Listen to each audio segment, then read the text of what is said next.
American tattooing, a history written in blood. Tattoos have their own language, and the different symbols used relate to a complex interior narrative. In his article for Taylor and Francis Online, dated August 25, 2010, Steve Pritchard called into question the relationship between cultural identity and tattooing, and whether tattooing is an effect of a specific identity or constitutive of that identity. From its roots in the penitentiaries, military, and as a brand for those living the outlaw lifestyle, to its expression today as a vehicle for the local barista to showcase their individualistic spirit, tattooing has come a long way. American tattooing is a folk art tradition in and of itself. In his article published on February 18, 2015 for The Guardian, Jonathan Jones states, tattooing is one of the greatest human artistic expressions.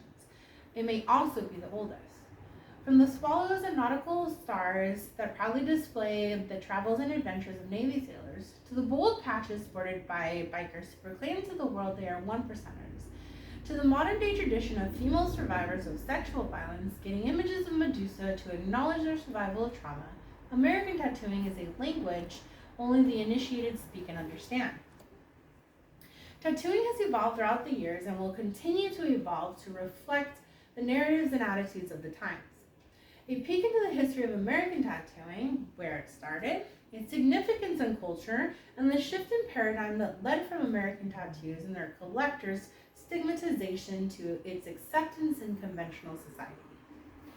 Where did American tattooing tradition originate? Well, the sources of this genesis are conflicting. In 1876, Thomas and Edison filed a patent for the electric pen. And in 1891, Samuel F. O'Reilly modified Edison's pen, and that the first tattoo gun was created. The first documented individual to practice tattooing was Martin Hildebrand, who set up a permanent tattoo shop in New York City and began a tradition by tattooing sailors and military servicemen. Soldiers would decorate their bodies as reminders of their patriotism and proudly carry images of the Screaming Eagle and the American Red Flag. These images became a part of military tattoo tradition. Here I would like to show you some images that were commonly used at that time.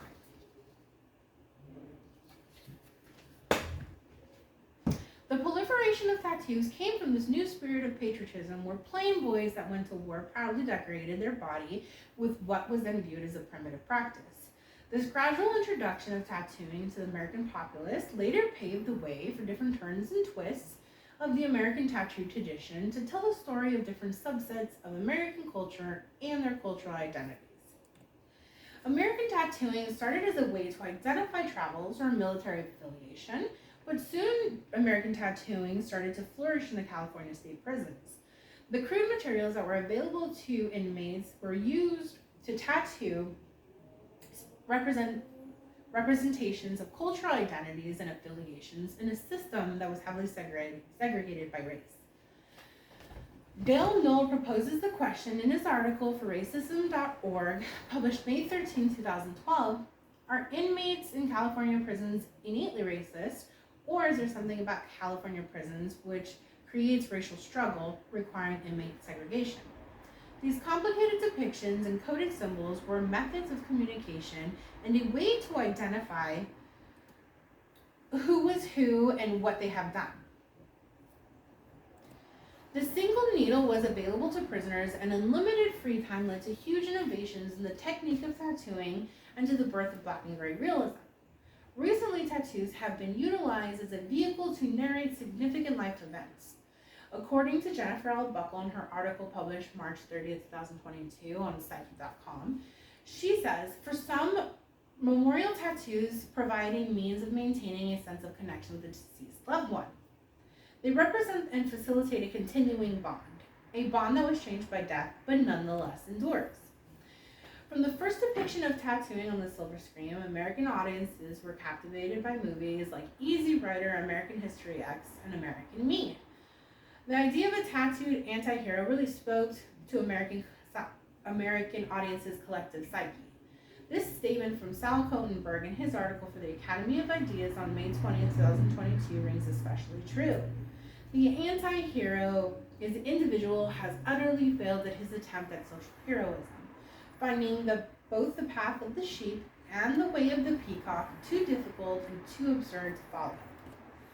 The age-old belief that you'll never get a job if you're tattooed, touted by worried older family members, has provided to be outdated. According to Joe Pierre, MD, in his article published February 1st, 2018 in Psychology Today, he states, although some people may get a tattoo based on rebelliousness or a need for uniqueness, having a tattoo is becoming a sign of conformity.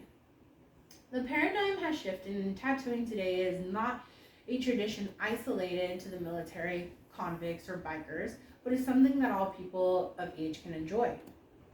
Whether you think it's an obnoxious trend in which people are ruining their skin, or you yourself are blasted in head to toe in ink, tattooing is a part of American culture, and it isn't going anywhere. Tattoos continue to evolve, change, depict our dreams, memories, and are the living vision board of the self we want to be. From its humble and closely gate-kept beginnings in the New York Bowery, and a tradition celebrated by the renegade element of American culture, to something that happened every day and can be celebrated by all, tattooing is much as part of our culture now as barbecues and monster truck extravaganzas. Thank you very much.